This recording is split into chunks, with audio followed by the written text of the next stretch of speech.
Bien bonsoir, bienvenue dans cette session des GECO consacrée à un dialogue entre juristes et économistes sur le thème suivant: quelles limites doit-on donner à la propriété privée?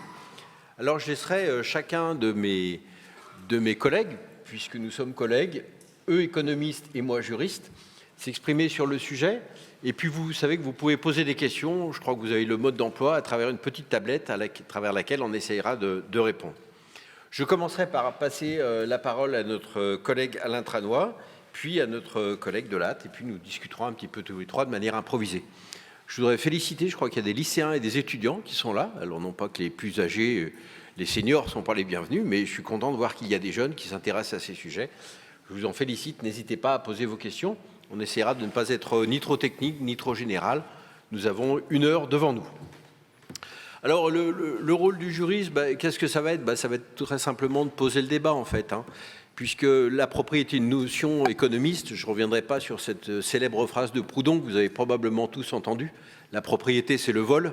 Vous la connaissez probablement tous, mes collègues avaient peut-être prévu d'en parler d'ailleurs. Mais au-delà de la propriété, c'est le vol. Depuis 1789 et la Révolution française, la propriété est avant tout, comme le dit l'article 17 de la Constitution française, de la Déclaration des droits de l'homme, plus exactement, un droit inviolable et sacré. Et ce droit de propriété a été protégé par les révolutionnaires dans la Déclaration de 1789, non pas pour protéger les riches ou le droit de propriété, mais pour protéger le citoyen contre l'arbitraire de l'État et contre l'arbitraire du pouvoir royal qui pouvait s'arroger le droit de confisquer la propriété privée comme bon le semblait. Et donc c'est au titre des droits inviolables et sacrés, des droits naturels, un droit constitutionnellement protégé. Je ne vais pas vous faire un cours de droit ici, mais simplement pour vous rappeler que le Conseil constitutionnel veille à ce que lorsque l'on prive quelqu'un de son droit de propriété, il y ait une procédure qui soit respectée et une juste et préalable indemnisation. On y reviendra peut-être plus tard. Cette protection constitutionnelle a aussi un pendant qui est une protection aujourd'hui internationale dans l'article 1er du protocole additionnel numéro 1 de la Cour européenne des droits de l'homme, puisqu'il existe, vous le savez peut-être, une organisation internationale qui est le Conseil de l'Europe. Et ce Conseil de l'Europe nous protège nos droits et libertés fondamentales. Et au titre de ce protocole numéro 1, les droits et libertés fondamentaux, dont le droit de propriété. Alors, les juristes se sont toujours posé 2 questions qui vont cadrer un petit peu notre débat, mais on pourra s'en éloigner par la suite. De quoi peut-on être propriétaire? Est-ce que la propriété s'applique sur tout? Alors évidemment, en 1789, on était surtout propriétaire de son troupeau et de ses biens immobiliers. Je vois quelques notaires dans la salle. Ils ne s'étonneront pas que le Code civil de 1804 a été pensé pour la propriété mobilière et immobilière. Mais progressivement, le droit de propriété s'est étendu à des notions qui n'étaient pas connues en fait en 1789.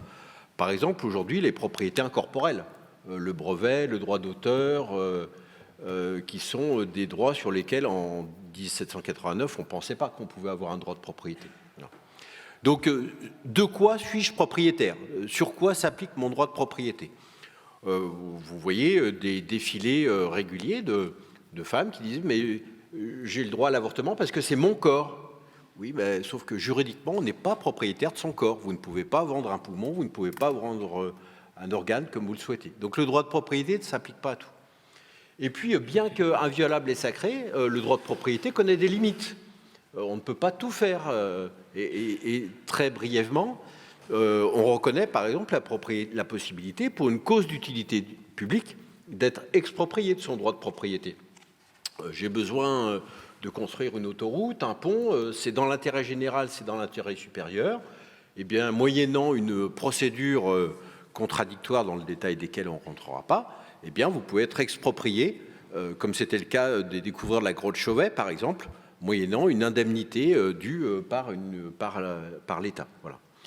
Donc, le droit de propriété, pour nous juristes, il est à la fois inviolable et sacré, c'est à la fois un droit naturel, c'est un droit qui est protégé par la Constitution et internationalement, et en même temps, c'est un droit sur lequel on s'interroge sur les limites.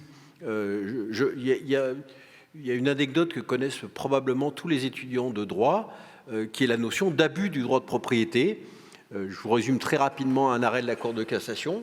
Je suis propriétaire d'un terrain, et donc normalement j'ai le droit d'en faire ce que je veux. Je plante des poteaux sur ce terrain uniquement pour embêter mon voisin, parce qu'en fait, il a un ballon dirigeable et lui, il atterrit sur le voisin d'à côté. Et si je plante mes piquets, il ne peut plus atterrir sur ce terrain. Normalement, étant propriétaire de mon terrain, j'en fais ce que je veux. Et jusqu'au début du XXe siècle, jusqu'à la pensée d'un imminent juriste qui s'appelle Josserand, on considérait qu'on ne pouvait pas abuser du droit de propriété, puisqu'on en était titulaire. Et sous l'influence de la pensée de Josserand, eh bien, la Cour de cassation a considéré que si je peux être propriétaire d'un droit, du droit de propriété, et être emmené à abuser, et si j'utilise mon droit de propriété afin de nuire à autrui, eh bien, juridiquement, je commets une faute. Je n'ai pas le droit de planter des terrains dans le but exclusif de nuire à mon voisin. Voilà, donc le droit de propriété, il est à la fois inviolable et sacré. Il est constitutionnellement protégé et pourtant, je n'ai pas le droit d'être propriétaire de tout et pourtant, mon droit de propriété connaît des limites en droit positif. Alors évidemment, aujourd'hui, ce débat est renouvelé. Il est renouvelé sous l'aune de nouveaux impératifs qui sont la protection de l'environnement, qui sont l'égalité sociale, qui sont le fait que de nouveaux biens apparaissent. Et c'est, je crois, de cela dont nous allons parler ce soir. À savoir, au fond, est-ce que l'on peut donner des limites par l'impôt, notamment, au droit de propriété? La Cour de cassation, le Conseil constitutionnel, pardon, dans un arrêt de 2003, considère que au-delà de 75%, l'impôt est confiscatoire et un impôt qui irait au-delà de 75% des revenus serait contraire à la Constitution, dans un arrêt célèbre que tous les juristes fiscalistes connaissent. Voilà un petit peu notre débat. Je ne sais pas, alors on va être honnête avec vous, on n'a pas eu énormément de temps pour répéter tous les trois. Et donc c'est un peu de manière improvisée qu'on va se lancer dans ce débat, après avoir planté ces quelques éléments juridiques de notions de droit de propriété. Il est temps maintenant de passer la parole aux économistes. Alain, tu veux peut-être poursuivre et voilà, tu as la parole. Merci beaucoup. Merci pour l'invitation. Donc, je m'appelle donc Alain Tranois, je suis directeur d'études à l'École des hautes études en sciences sociales et j'ai écrit un livre qui est paru en 2022, l'année dernière, aux éditions Édith Jacob, un livre qui s'appelle « Le grand retour de la terre dans les patrimoines ». Et pourquoi c'est une bonne nouvelle? Et c'est un livre que j'ai écrit avec Étienne Vasmer, qui est professeur à l'université NYU à Abu Dhabi et aussi professeur associé à Sciences Po. Et donc, un certain nombre d'idées que je vais exprimer ici sont issues de ce livre. Certaines sont déjà contenues dans le livre, ou bien ce sont des prolongements. Et donc, la question, pour ma part, que je vais poser, c'est la question du droit de propriété du sol, et en particulier du sol urbain.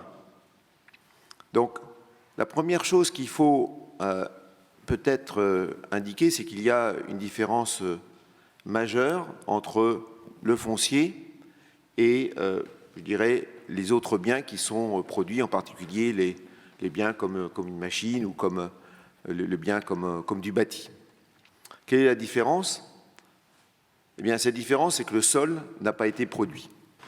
Le sol, alors hier, j'ai eu un contre-exemple lyonnais, grâce à monsieur, qui m'a rappelé que monsieur Perrache, au XVIIIe siècle, a aménagé avec son argent et l'argent d'autres lyonnais, il a aménagé toute la partie de la presqu'île qui va de la gare actuelle Perrache jusqu'à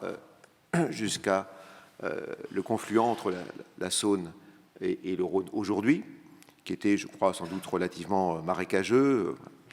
Et donc ça, c'est un exemple de sol construit. Et donc, je vais le mettre de côté, parce qu'à mon avis, si un sol est construit, à ce moment-là, il rentre dans une catégorie de biens qui sont produits. Et donc, le propriétaire a, à mon avis, effectivement, un certain nombre de droits sur quelque chose qu'il a effectivement produit. Par contre, l'immense majorité du sol et du sol qui n'a pas été produit, qui provient tout simplement d'un héritage géologique lointain. Et donc ça fait une différence, et ça fait une différence dans l'histoire de la pensée philosophique, pensée économique, pensée religieuse, dès le je dirais saint Thomas d'Aquin et même probablement avant, il y a des interrogations sur quel régime le plus juste? Est-ce que c'est un régime de propriété privée ou est-ce que c'est un régime de propriété commune? Et saint Thomas d'Aquin hésite. D'une part, il se dit que, je dirais, dans un monde de justice, dans un monde dit à l'époque de droit naturel, ça serait normal, puisque ce bien n'a pas été produit, eh bien, il soit partagé, il soit utilisé par tous les hommes. Il appartient à tous les hommes, et ça vaudrait évidemment pour le sous-sol. Et en même temps, il est partagé, et on voit qu'il y a déjà des arguments qui sont d'ordre un peu incitatif, du type on s'occupe plus du sien que du commun. Selon le proverbe, l'âne de la communauté est le plus mal bâté. Il vaut mieux que chacun s'occupe du sien, la communauté crée des querelles. Et donc, saint Thomas d'Aquin est partagé entre, je dirais, certains avantages incitatifs de la propriété privée et le fait que, eh bien, sur le plan purement moral, il n'y a pas de... Il n'y a pas de grande, je dirais, vertu à ce qu'il y ait une propriété privée, tout simplement parce que on ne l'a pas construit, on n'a pas consacré des ressources économiques à construire cette terre. Alors, ensuite, il va y avoir, au cours du XVIIIe siècle, la pensée lockéenne, par exemple, qui instille l'idée que la terre doit appartenir à celui qui la travaille. Alors ça, c'est effectivement quelque chose qui est important pour tout le sol agricole, mais on voit bien que pour le sol urbain, ce n'est pas quelque chose d'extrêmement déterminant parce que, bien sûr, il y a aujourd'hui les travaux d'immobilisation, mais on voit bien qu'une fois ces travaux effectués, il n'y a pas de travail important à effectuer sur cette terre. Donc elle n'est pas véritablement travaillée. Et donc l'argument lockéen, ici, ne s'applique pas vraiment sur la terre urbaine. Parce qu'aujourd'hui, l'enjeu, ce n'est pas la terre agricole, c'est la terre urbaine qui représente en France 85% de la valeur totale des terres qui sont possédées en France. Donc vous avez rappelé, Monsieur Marmoz, la Révolution française qui, finalement, selon des historiens, eh bien, crée quelque part, au moins dans la Constitution de 1789, le mot fraternité n'existe pas, c'est liberté, égalité, mais on pourrait ajouter que le troisième mot qui correspond à l'esprit des constituants, c'est le mot propriété. Donc vous avez rappelé le caractère sacré et inviolable de la propriété. Vous avez rappelé également que ce droit de propriété est encadré, mais qu'il est en même temps protégé par le Conseil constitutionnel, et en particulier que le Conseil constitutionnel a évidemment réalisé, à la suite de tous les juristes, que si on taxe le fruit de la propriété du sol ou de tout autre bien, à partir d'un certain moment, eh bien, on peut atteindre, ça peut en tout cas remettre en cause le droit de propriété. Mais cette idée, et en particulier vous avez rappelé que le taux marginal égal ou supérieur à 75% est considéré comme anticonstitutionnel, mais il y a également une autre décision qui nous dit qu'un taux de 68% applicable à toute l'assiette taxable est anticonstitutionnel. Donc là, c'est la distinction entre taux moyen et taux marginal, et donc un taux moyen au-dessus de 68% est considéré comme anticonstitutionnel. Alors, je vais vite pour retracer quelques éléments dans l'histoire de la pensée, pour dire que la personne qui va véritablement changer le débat, et changer le débat d'une façon moderne, c'est quelqu'un qui s'appelle Henri Georges.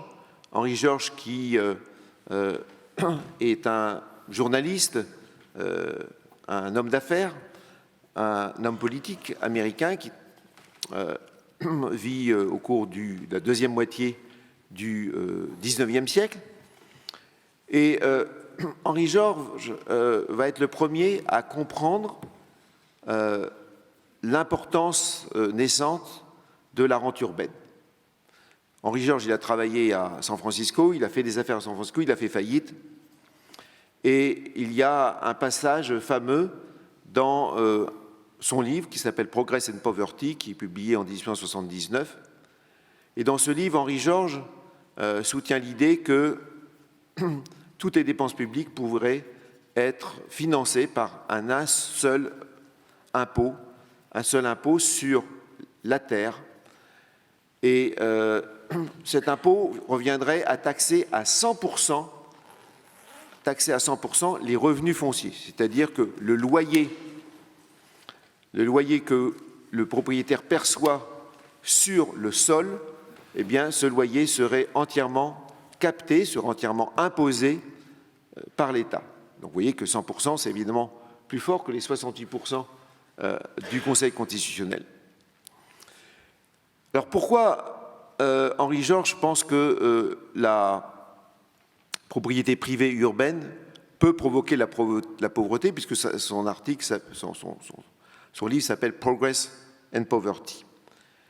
Eh bien, il nous décrit en fait, à travers un passage célèbre qui s'appelle le passage qui concerne la savane, où il y aurait une savane complètement inoccupée, puis il y aurait un premier homme qui arriverait et qui suerait pour, je dirais, bêcher la terre, déboiser, etc. Un deuxième homme arrive, un troisième homme arrive, etc. Et progressivement va se constituer une ville, et la valeur du terrain va monter, peut-être pas proportionnellement, mais elle va peut-être plus que proportionnellement, elle va monter au fur et à mesure que la population va venir s'installer sur ce terrain, qu'une ville va naître et que des échanges vont s'opérer. Et il est le premier en fait à décrire en 1879 ce qu'on appelle les effets d'agglomération. C'est-à-dire que eh bien, la valeur d'un terrain urbain, c'est sa localisation. Ce n'est pas la richesse, évidemment, la fertilité de la terre, c'est sa localisation. Et cette localisation, la valeur de cette localisation, elle dépend de quoi? Eh bien, elle dépend de toutes les aménités publiques et privées que vous pouvez atteindre, auxquelles vous pouvez accéder lorsque vous résidez à un endroit donné. Et cet endroit, il est évidemment unique. Alors évidemment, il peut y avoir beaucoup de gens qui habitent à cet endroit, s'il y a un immeuble de 30 étages qui habitent, mais tous vont profiter exactement des mêmes effets d'agglomération. Et donc ces effets d'agglomération, ils sont maintenant bien compris. L'économie géographique, l'économie urbaine a travaillé sur ce concept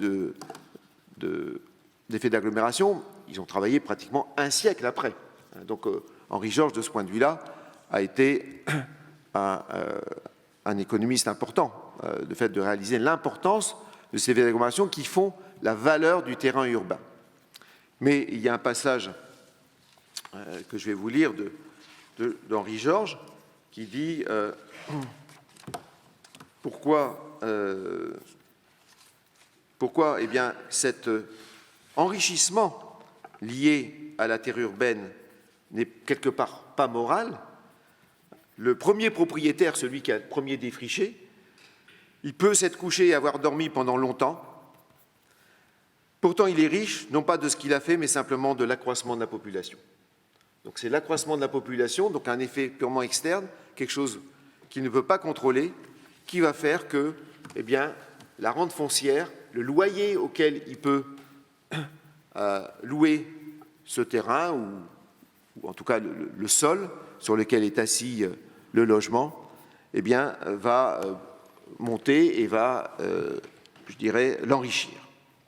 Et ce phénomène d'enrichissement, il concerne évidemment toutes les centres-villes de toutes les métropoles, il concerne aussi le centre des petites villes, mais à une moins grande mesure, parce que tout simplement les effets d'agglomération dépendent, finalement c'est un effet boule de neige lié à la population. Mais il y a un autre effet aussi qui est important et qui enrichit ce propriétaire du centre-ville, c'est les aménités publiques, ce sont les biens publics qui ont été financés et produits au cours des siècles. Pensez à Paris, pensez à la presqu'île de Lyon, pensez à tous les biens publics qui ont été, génération après génération, qui se sont déposés, qui ont été financés, qui sont entretenus. Ça peut être des biens culturels, ça peut être les transports publics, ça peut être des réseaux d'assainissement, ça peut être des équipements sportifs, des salles de spectacle, etc., etc. Et on pourrait allonger la liste, non pas à l'infini, mais enfin, il y a une très longue liste d'aménités publiques qui ont été financées par le contribuable local et quelquefois en partie par le contribuable national, et qui viennent enrichir ce propriétaire foncier et qui sont capitalisés dans le prix de la terre. Capitalisés, ça veut dire que non seulement le loyer sera plus élevé, mais comme la valeur du sol, c'est, si vous avez fait un peu d'économie, vous savez que la valeur d'un actif, c'est la somme actualisée de tous les revenus futurs, plus une valeur de revente à la période à laquelle on veut vendre ce bien, revendre ce bien.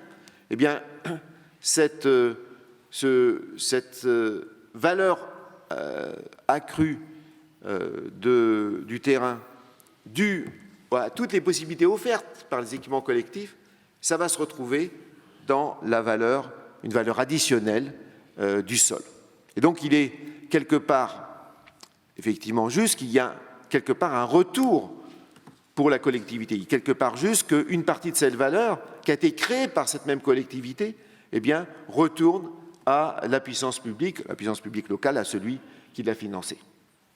Et cette idée a été, je dirais, poursuivie par les économistes, et il y a un théorème qui est appelé le théorème d'Henri George. Alors, Henri George n'avait peut-être pas compris l'importance des biens publics et l'importance des biens publics pour la valorisation du sol, mais en tout cas, ce théorème dit d'Henri George, auquel est associé beaucoup de noms en fait, d'économistes, mais il y a un nom d'un économiste célèbre qui est associé, qui est celui de Stiglitz, nous dit que eh bien, le financement des biens collectifs locaux qui ont simplement un rayon d'action spatial limité, parce qu'ensuite il y a des problèmes de mobilité, il y a le coût de la mobilité intervient, eh bien, il est optimal de produire les biens collectifs locaux grâce à un impôt sur la valeur du sol.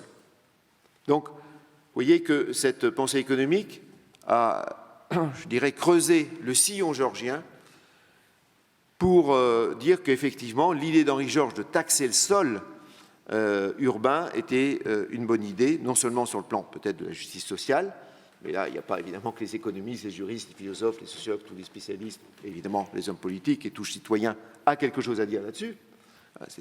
Mais également, il y a un raisonnement économique en termes d'optimalité, c'est-à-dire qu'il y aura une allocation optimale des ressources, on atteindra finalement le bon niveau de la bonne qualité, la bonne quantité de services publics si c'est financé exactement par les biens collectifs locaux. Alors, en du temps, vous me direz, Monsieur le Président, quand est-ce que...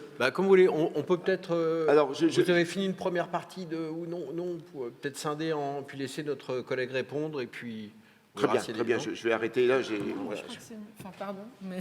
Non, mais comme vous voulez. Hein. Comme j'ai lu le livre et que je connais bien les arguments, je pense que c'est plus cohérent si vous allez jusqu'au bout. Ok, écoutez, je vais continuer, donc si vous voulez... Voilà, mais je ne voudrais pas... On a abusé on a de mon temps de parole. On a une heure en tout. Voilà. Oui, c'est vrai qu'il est 6h30. Du coup. Il est 6h30, voilà. Bon, alors, simplement pour vous dire que les idées d'Henri George, aussi profondes soient-elles, n'ont pas été suivies d'effet aux États-Unis, même s'il y a eu un très grand mouvement populaire. Son livre a été un immense succès, 2 millions d'exemplaires vendus, deuxième livre le plus vendu après la Bible pendant deux décennies aux États-Unis. Mais il y avait quand même une faille, c'est qu'effectivement, la taxation à 100% des revenus fonciers, c'est-à-dire des loyers, revenait quelque part à nationaliser sous le manteau la valeur le sol. Et ce qui est intéressant, c'est que en France et en Europe d'une manière générale, en Europe continentale, mais aussi en Grande-Bretagne, il y avait une autre idée qui se développait, qui n'était pas de taxer et donc d'agir d'une manière indirecte, mais c'est une idée qui est une idée beaucoup plus directe, qui est simplement de nationaliser le sol, et y compris le sol agricole pour beaucoup d'économistes de cette période. Bon, je peux parler évidemment des économies socialistes, mais ça vaut aussi pour Stuart Mill, ça vaut aussi surtout pour un économiste auquel on ne s'attendrait pas à ce qu'il défende une telle idée, c'est Walras. Walras, celui qui a conçu la notion d'équilibre général des marchés. Eh bien, Walras, sous l'influence majeure de son père, et qui lui-même avait lu les Physiocrates, eh bien, va, je dirais, élaborer une théorie de la nationalisation des terres qui vont être rachetées par l'État, donc à la valeur de marché, et puis l'État deviendra propriétaire, et ensuite il louera les terres au plus offrant, avec un régime d'adjudication. Et donc, si vous comparez la solution d'Henri Georges à l'époque, donc taxation à 100% des revenus locatifs, et la solution de Walras, où l'État devient propriétaire et perçoit des loyers, bien, vous vous rendez compte que des loyers, il est propriétaire de la terre, mais la terre est soit mise en culture pour les terres agricoles, soit accordée au plus offrant pour ceux qui veulent aménager une partie du foncier dans une ville. Bien, vous vous rendez compte que finalement, la valeur du loyer et l'impôt que va, dans le cas walrasien, et la valeur de l'impôt dans le cas georgien doivent être à peu près identiques. Et donc, quelque part, les solutions sont identiques, en fait.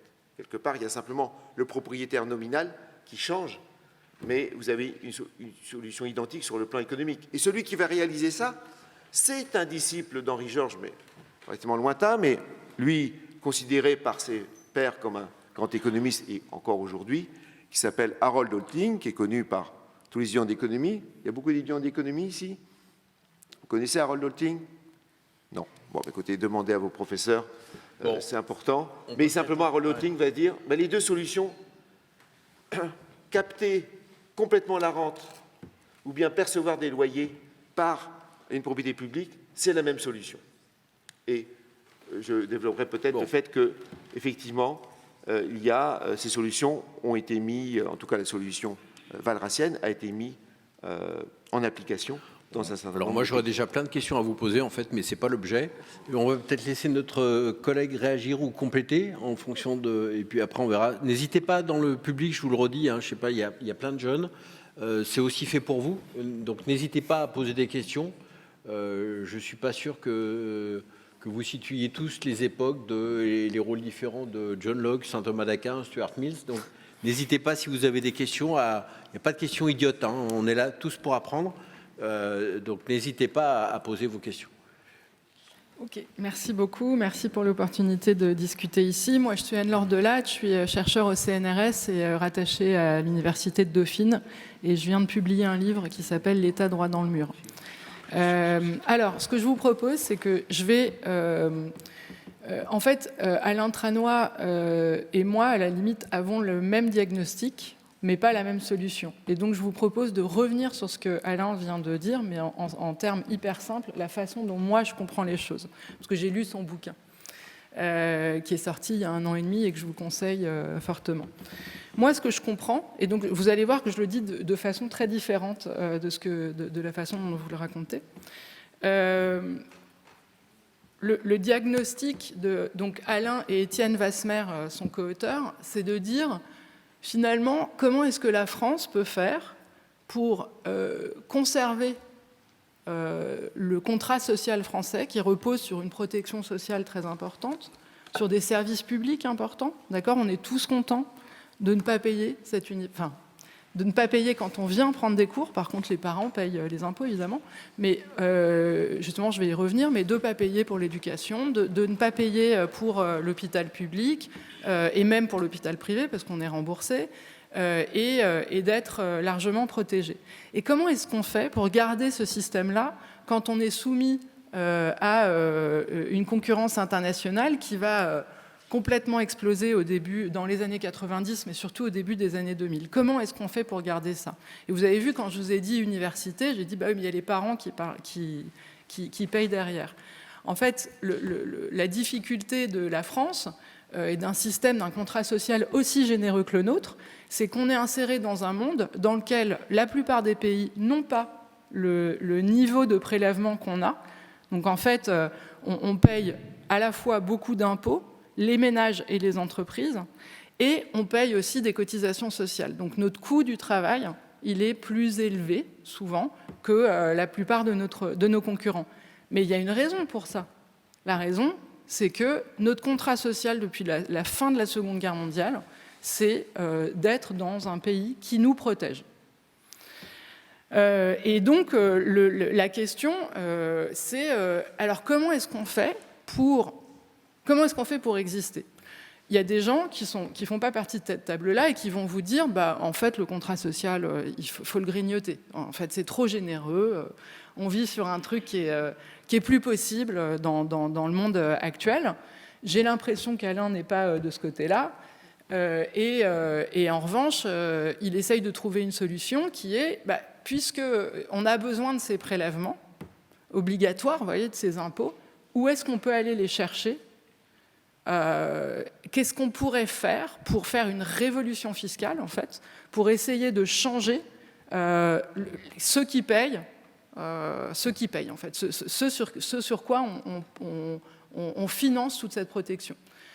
Et en fait, l'idée, c'est que ce que disent Alain et Étienne dans leur livre, c'est attention, en fait, pour s'insérer dans cette concurrence internationale, c'est pas forcément une très bonne idée de taxer les salaires et les entreprises, en particulier les investissements, le capital des entreprises, parce que, en fait, c'est ça qui fait le coût de nos produits, qui fait qu'on n'est pas concurrent, et surtout, dans le fond, en fait, si je comprends bien, c'est aussi, et c'est ce qu'il vient de vous expliquer, en fait, on ne devrait pas taxer ce pourquoi on a vraiment travaillé, où on a un mérite, en fait, d'avoir récupéré, enfin, d'avoir produit de la richesse, mais en revanche, on a le droit de taxer ce qui nous est un peu arrivé par hasard.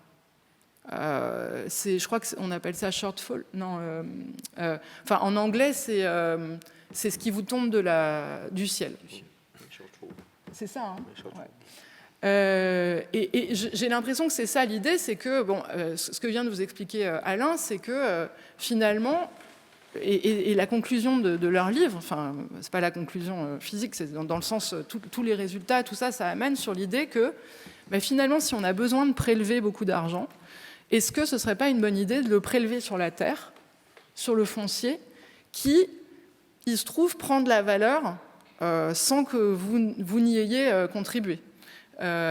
Si je suis propriétaire d'un appartement dans une ville qui fait plein d'efforts pour améliorer les transports, pour avoir des infrastructures plus pratiques, etc., c'est pas moi qui ai fait un effort, mais ça va valoriser mon bien.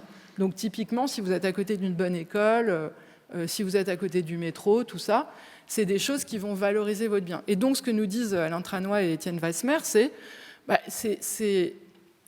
ça qui est hyper important. Il y a deux principes qui doivent régir l'action publique. Ça, on vous le raconte dès que vous faites de l'économie publique, mais c'est important, essayer d'intégrer ça. Il faut que quand l'État fait quelque chose, il faut que ça soit efficace et juste. Il y a ces deux principes-là. Et ils nous disent, ça, en fait, si on transférait des impôts des entreprises, des entreprises, donc via tout ce qu'on leur taxe sur la production, leurs revenus, enfin leurs profits et les salaires, parce que finalement c'est les entreprises qui payent les cotisations sur les salaires. Si on faisait ça et qu'on pouvait retirer, je crois que vous dites qu'on pourrait récupérer 60 milliards, donc c'est beaucoup, 60 milliards. Si on pouvait récupérer 60 milliards en fait, en retirant ces impôts-là et en les mettant sur les propriétaires de biens, en taxant vraiment la valeur du foncier. D'accord ? Donc, moi, j'habite à Paris, dans le 18e. Si ça prend... S'il y a une plus-value dans 10-15 ans parce que le maire du 18e a fait tout ce qu'il fallait, il a mis plein d'arbres, c'est super agréable d'habiter dans le 18e malgré la crise climatique, le réchauffement, etc., qu'il y a tout ce qu'il faut, c'est pas moi. C'est pas moi qui ai créé ce truc-là, donc je ne devrais pas en profiter. Et en fait, il est juste de le taxer. Et donc, c'est efficace et juste. Efficace parce que... juste, vous avez compris, c'est juste parce que c'est pas moi qui l'ai fait, et efficace parce que c'est moins prône à la fraude. En fait, qui est-ce qui fraude globalement les impôts ?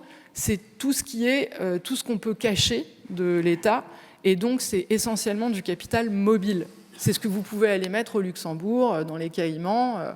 Et ça, là, pour le coup, Alain et Étienne participent à une grande tendance depuis 20 ans, qui est, puisqu'on a ouvert toutes les frontières et qu'on peut sortir son argent très facilement, même si aujourd'hui on a ouvert le secret bancaire, etc., mais enfin bon, ça a quand même été un peu la fête à l'optimisation fiscale au cours de ces 20 dernières années.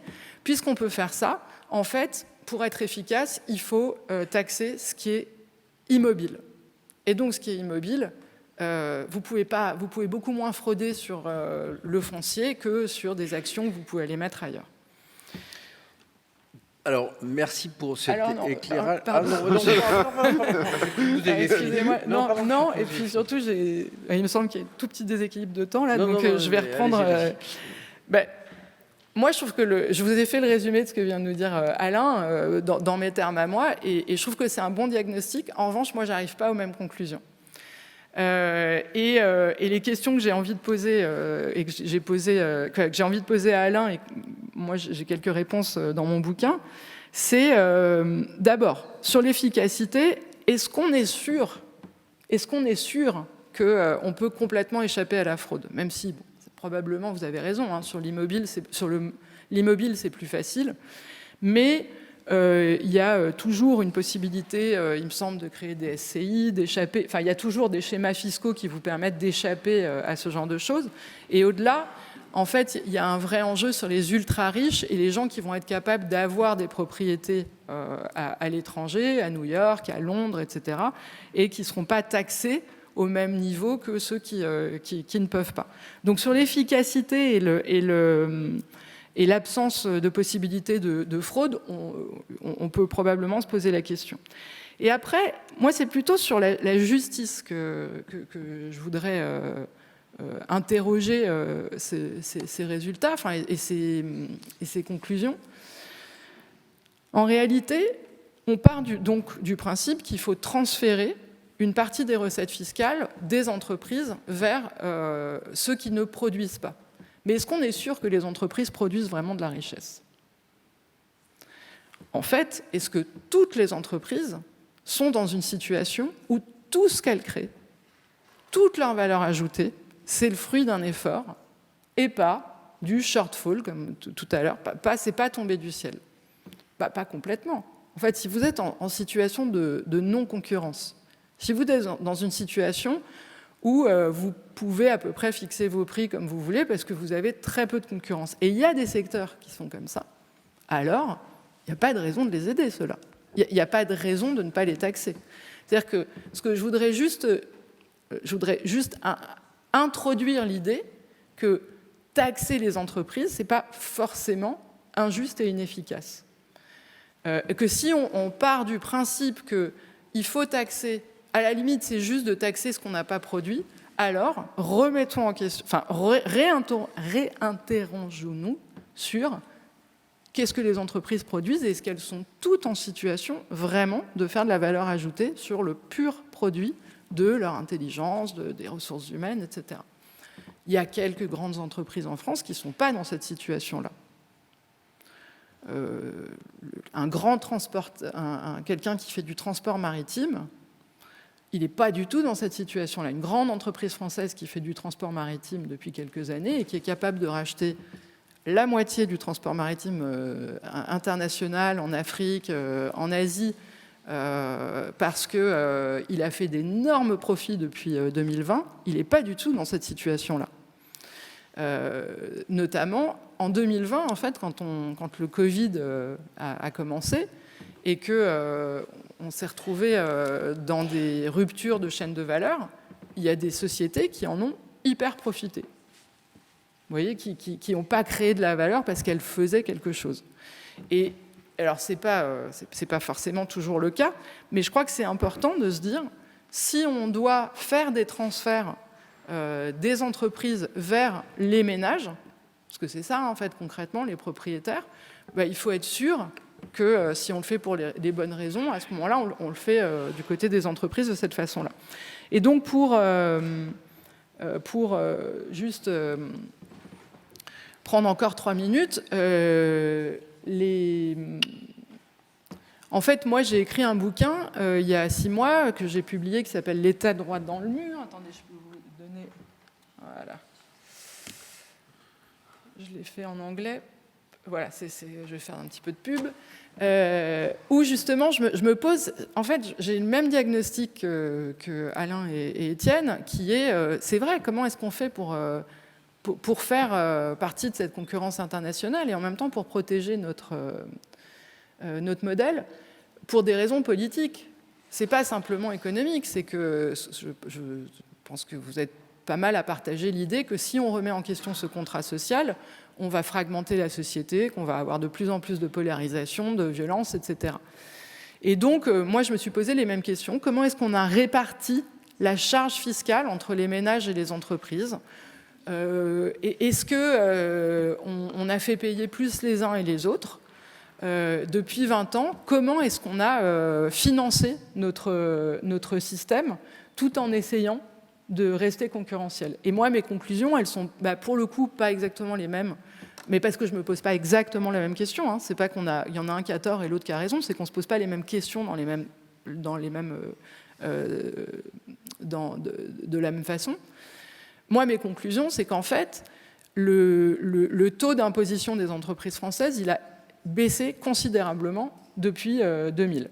Qu'en fait, si vous regardez le taux effectif, c'est-à-dire ce qu'elles payent vraiment, on a mis tellement de niches fiscales, on a fait tellement d'exemptions, tellement d'exonérations aussi de charges sociales, et là j'ai plein de graphiques dans le bouquin qui vont vous montrer ça, que finalement, en fait, ce transfert, on l'a déjà fait.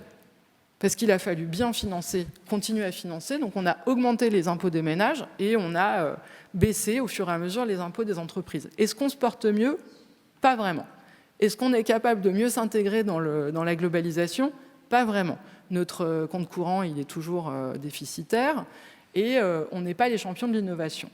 Donc voilà, du coup, je vous invite à lire le bouquin, mais la conclusion, c'est que toutes ces questions-là, elles sont fondamentales. Elles vont être fondamentales davantage encore avec la crise écologique qui va rebattre encore les cartes parce qu'on va avoir encore plus besoin de protection. Et donc la question qu'on pose, c'est qui doit payer? Où est-ce que c'est juste et efficace de contribuer à cette protection du contrat social français et face à la crise écologique? Bon, vous voyez que le débat est posé. Ce n'est pas ce soir qu'on va arriver à répondre à toutes les questions. Il nous reste encore un quart d'heure. Je voudrais quand même qu'on réponde à quelques questions qui sont posées sur la tablette. Alors, certaines, je les pose ou je réponds moi-même, puis d'autres, je transférerai les réponses. L'entreprise de transport dont on parle, oui, c'est bien CMA CGM. Hein, je pense qu'il n'y a pas de doute, on l'aura tous reconnu. Donc, celle-là, je réponds à la question. Oui, juste une chose. J'ai vu dans les Échos que ces profits sont revenus à la normale et les prix des containers aussi. Voilà. Je viens de Marseille, donc je suis d'assez près de la situation. Vous êtes un supporter de CMA CGM? Non, je ne suis pas un supporter, mais effectivement, j'avais des amis qui m'avaient alerté sur le prix des containers vers l'Asie qui a été multiplié par 30 au moment de la crise de la Covid. Et effectivement, là, il y a eu, je dirais, des surprofits, des profits liés à une rareté. Et donc, il y a des rentes de rareté. Et donc, ces rentes de rareté aussi qui sont dues à la chance, mériteraient exactement le même traitement que celles qui sont dues à la rareté du sol. Le droit, parfois, juste une petite remarque des juristes, hein, le droit, parfois, organise la rareté. Hein. Quand on confère à un titulaire d'un brevet sur une invention, un monopole d'exploitation et un droit d'exploitation exclusif sur un médicament, sur une molécule de médicament, c'est bien parce que l'État souhaite, enfin les États souhaitent conférer une rareté et un monopole d'exploitation à une entreprise pour encourager la recherche. Enfin, voilà. Autre petite question alors, que je trouve intéressante, donc je me permets de la poser, qui s'adresse sans doute à vous deux, mais du coup, est-ce qu'on ne peut pas limiter la propriété dans le temps, c'est-à-dire taxer l'héritage à 100%, ce qui est une bonne question, peut-être pour rebattre les cartes d'une génération à l'autre. Je ne sais pas si c'est une question de jeune ou pas, mais la question est effectivement intéressante parce que ça permet peut-être de répondre à une partie de la question. Je ne sais pas si vous voulez... Je peux dire un mot pour dire que, justement, je vous ai parlé un tout petit peu en quelques mots d'Harold Holting. Harold Holting, qui était un georgiste, disait ça peut être une taxe annuelle ou ça peut être une taxe qui est prélevée au moment de l'héritage. C'est-à-dire qu'on peut, je dirais, capitaliser toutes les taxes qui auraient dû être payées pendant une durée de vie, la vie de la personne qui vient de décéder, et ça sera autant de moins, sur ce que les héritiers n'auront pas. Donc on peut le payer. Donc ça pourrait être oui, la réponse pourrait être oui. La réponse pourrait être oui, absolument. Sur la taxe, sur la taxe sur l'héritage, ce qu'on appelle l'impôt sur les successions, en France, on est loin de l'appliquer. Il y a un rapport du Conseil d'analyse économique qui est remarquable là-dessus. Et pour donner un contexte politique, en gros, 40% des Français n'héritent jamais. Et il faut être vraiment dans les 10% les plus riches pour hériter de quelque chose qui va vraiment être taxé. Parce qu'en dessous, vous héritez, vous héritez tellement peu que vous êtes en dessous de la barre. Et donc il me semble qu'il faut être dans les 10% des plus riches, des plus hauts patrimoines pour être taxé. Et c'est vraiment à 97-98 que vous commencez à avoir des taux importants. Le problème, c'est qu'il y a tellement de façons d'y échapper que c'est justement à partir de 97-98 qu'il y a un effondrement et que ces gens-là ne payent plus du tout d'impôts sur les successions. Donc pour le dire simplement, si vous êtes un grand PDG et que vous avez bien optimisé vos impôts, vous pouvez tranquillement laisser toute votre fortune à vos enfants qui paieront beaucoup moins d'impôts que ceux qui sont juste en dessous. Alors voilà, ça c'est les conclusions du rapport, c'est hyper bien expliqué. Et pour vous donner un contexte politique, évidemment qu'il faut le faire. Je ne sais pas s'il faut taxer 100%, mais en tout cas, même si on arrivait déjà à taxer 10%, ce serait super, parce qu'on n'en est pas là. Le rapport, il sort en 6 mois avant la dernière campagne présidentielle, il me semble. Et le moment où il sort, une semaine après, le Conseil d'analyse économique, ça conseille le Premier ministre. Hein. Une semaine après, Bruno Le Maire, ministre des Finances, explique dans Le Monde, sans du tout citer ce rapport, que c'est vraiment injuste l'impôt sur les successions et qu'il faut absolument le couper, il faut absolument le réduire, ça n'est pas efficace et c'est pas juste. Donc on est très loin d'un débat vraiment rationnel sur le sujet. C'était une bonne question donc, qui a été posée et merci pour vos réponses. Une autre question que je vois passer, là aussi j'imagine que c'est une question de jeunes et comme j'aime bien les jeunes, du coup je pose les questions des jeunes, hein, je suis un peu désolé pour les autres. Est-ce que ce système de taxation serait efficace sur le long terme, étant donné que les jeunes ont actuellement moins de chances d'accéder à la propriété? Je ne sais pas si la question est liée à votre analyse ou pas. Donc là, je peux dire juste un mot. C'est que les gens qui sont actuellement propriétaires, c'est qui? C'est évidemment des gens qui ont des revenus plus élevés, mais c'est aussi des gens qui sont plus âgés. Et donc, il y a à 68 ans, je crois qu'il y a 77% de propriétaires. Donc, effectivement, il y a beaucoup de gens qui ont construit leur parcours patrimonial sur la vie, mais ce parcours patrimonial qui fait qu'il y a 58% des Français qui sont propriétaires, malheureusement, c'est un peu comme l'histoire du modèle social français, il est en difficulté avec la montée des prix de l'immobilier, les prix du sol. Il est encore plus en difficulté avec cet effet de ciseau sur prix élevés et pas de grandes possibilités, des possibilités amoindries de s'endetter à des taux intéressants.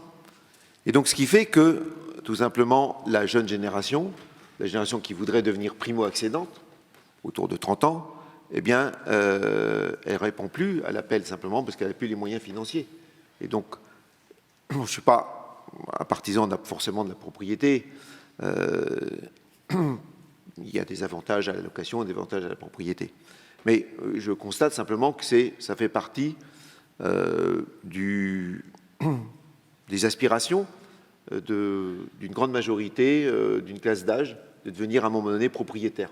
Simplement pour, en particulier, se protéger des propriétaires. Et donc, je dis que cette aspiration est maintenant de plus en plus difficile à obtenir pour les jeunes, et que justement, si il y avait, moi je dirais que le fait que, en tout cas, les jeunes n'auraient rien à perdre, parce que dans notre système également, la taxe qui est sur la valeur vénale des propriétés, eh bien, c'est une taxe nette des dettes immobilières. Actuellement, par exemple, sur l'impôt foncier, il est dû, même si vous commencez simplement à rembourser votre impôt immobilier, et donc, alors que votre actif net est encore relativement faible. Donc, les accédants, c'est 17% de la population française. Eh bien, les accédants, et en particulier les accédants, il y a beaucoup de jeunes, seraient avantagés. Ils paieraient moins d'impôts, en particulier ils ne paieraient plus dans notre système ce qu'on appelle les DMTO, c'est-à-dire les droits de transfert qui sont payés au moment de la transaction. Une petite réponse, enfin une réponse non, là pour le coup, sur ce sujet. Alors, une autre question à laquelle je réponds, puisque c'est une question pour un juriste, alors je me l'approprie. Alors maintenant, vous mettez entre guillemets, c'est une question de jeune, pour être sûr que je réponde à votre question. C'est habile comme procédé. Une question à laquelle je réponds. Les biens et les services produits par les entreprises sont-ils assimilables à de la propriété privée ? Eh bien, d'un point de vue juridique, je ne sais pas ce qu'en pensent les économistes, mais on ne peut être propriétaire que d'un bien. On ne peut pas être propriétaire d'un service. Donc les services produits par les entreprises privées, non, ne génèrent pas de propriété, d'un point de vue juridique du terme. Alors en revanche, les biens produits par une entreprise, oui, on exerce un droit de propriété dessus. L'entreprise en est propriétaire tant qu'elle ne les a pas revendus. Et en revanche, une fois que l'acquéreur a acquis le bien, il en est devenu propriétaire. Mais d'un point de vue juridique, je ne peux pas être propriétaire d'un service. Voilà. Je ne sais pas si ça apporte d'autres commentaires, mais vous avez un point de vue de juriste sur cette remarque. Une autre question, alors c'est elle qui est marquée question de jeune entre guillemets, hein, donc je vous la livre en tant que telle. Si l'imposition a vraiment baissé sur les entreprises depuis 2000, comment expliquer que 70% de la valeur ajoutée revient aux salariés, masse salariale, impôt sur le revenu? Cela signifie-t-il que les entreprises portent bien la charge? Et donc, où va l'impôt? Deuxième question, la propriété privée ne sert-elle pas à garantir la production et éviter la fuite de capitaux et la délocalisation? Je ne sais pas si vous avez un avis éclairé sur cette question. Regardez, ça c'est sur ce graphique, vous avez le taux effectif net payé par les entreprises. Qu'est-ce que c'est? Il y a deux termes importants, effectif et net. Effectif, c'est ce qui est vraiment payé, donc c'est la différence entre le taux annoncé, affiché, qui est de 25% aujourd'hui sur les profits. Il était de 33 jusqu'à 2007. C'est la différence entre je suis censé payer 33% sur mon profit et ce que je paye vraiment. Et en fait, il y a tellement d'exemptions et d'exonérations qu'on paye jamais, que les entreprises ne payent jamais 33%, ni les impôts de production, ils ne les payent pas entièrement. Et ça, c'est le effectif. Et le net, c'est que j'ai retiré les subventions qui sont reçues par les entreprises. Mais ça, c'est relativement stable. Mais du coup, ça vous dit combien payent vraiment les entreprises une fois qu'on a retiré ce qu'elles ont reçu de subventions d'aide publique. Et en fait, c'est intéressant parce que la France, là, elle est le pointillé foncé qui baisse depuis 2000. Alors, vous voyez qu'on était les plus hauts En fait, là, j'ai comparé à des pays comparables de l'Union européenne. Donc, je n'ai pas mis le Luxembourg et l'Irlande parce que ce n'est pas comparable. Ils n'ont pas du tout le même système fiscal que nous. Et vous voyez qu'en fait, on a baissé ce taux effectif net des entreprises. Il n'a pas arrêté de baisser depuis 2000. Il baisse de 1,3% par an, à comparer à une augmentation chez nos voisins de 0,8. Qu'est-ce que ça fait? Ça fait qu'on arrive dans la moyenne européenne aujourd'hui. Donc, fun fact, on n'est plus un pays qui surimpose ses entreprises. Il faut vraiment se sortir ça de la tête. Le graphique le dit. Après, on n'est pas non plus en dessous. Hein. On est toujours dans la moyenne, vous voyez, des autres. On est légèrement au-dessus. Après, on n'a pas le même système de protection sociale et d'éducation et d'hôpital gratuit. On est beaucoup plus généreux que la plupart de nos voisins. Donc voilà, c'est ça qui s'est passé. Et du coup, où vont nos impôts? La question, c'était où vont nos impôts? Eh bien, une partie... en fait, les entreprises ont payé moins d'impôts, donc les ménages ont payé plus d'impôts au cours des 20 dernières années. Ça s'est traduit à la fois dans la TVA, par la TVA et par l'impôt sur les revenus, très légèrement par un impôt sur les patrimoines, très très léger. C'est plutôt sur les revenus via notamment CRDS, CSG et TVA. C'est comme ça que ça... Donc, où vont nos impôts? En tout cas, c'est les ménages qui ont pas mal payé ces dernières années. Et c'est allé... ça va toujours au service public et à la protection sociale, qui donne une impression de détérioration. Mais là, vous avez une explication qui peut être que les besoins augmentent et les moyens sont à peu près constants. Voilà, il est 19h. Vous voyez qu'en 1 heure, on a eu à peine le temps d'effleurer le débat. Beaucoup de questions sont posées, on n'aura pas eu le temps d'y répondre, mais je crois que vous avez eu un premier aperçu de ce débat. Je vous remercie. Je remercie aussi nos 2 intervenants et j'espère que ça vous aura donné l'envie pour les jeunes de faire de l'économie ou du droit. Voilà, je vous souhaite une bonne soirée.